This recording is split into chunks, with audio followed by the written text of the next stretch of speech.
Davulcu genç abi. Abi davulcu.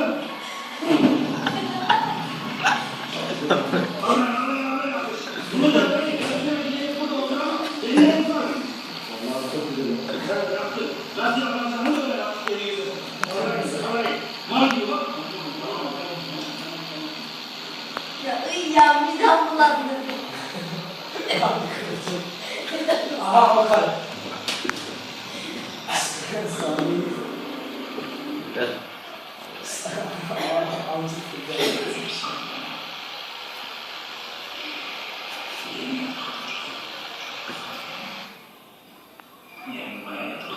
Sesini açsana. Nasıl ses? Uyan mısın? Bana diyecek ya. Manyak. Ben güneş büyüsün zaten sıcak. Başını sığıntırsın.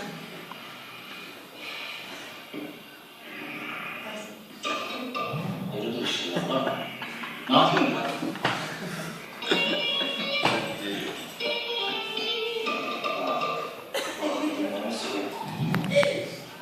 Uzay ne olacak başlayacak. Adam gibi uyumuş. Adam gibi.